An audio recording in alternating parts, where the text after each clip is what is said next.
සමාවෙන්න තමයි කවියේ නම.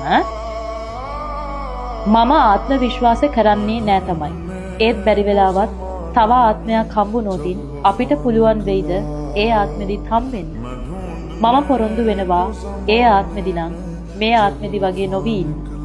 ඔයාට ඕනෙම තැන්වලදී ඔයාගේ අත මගදියත් නොහරින්න. පපුව හිල් වෙන වචන නොහිතාම විසි නොකරන්න. මගේ පඬිතකම් පැත්තකින් තියලා ඔයා කියන දෙයක් අහන්න. තව දෙයක්. ඔයා කියනකන් ඉන්නේ නැතුවම ඔයාව පරිස්සම් කරගන්න.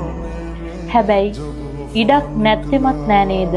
මම ඔයාව ඒ ආත්මෙදිත් රිද්දන්න.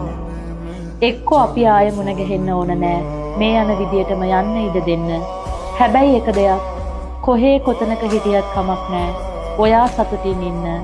මට මග ඇරුණු තව දෙයක් තියෙනවා. ඉතින් මට සමාවෙන්න.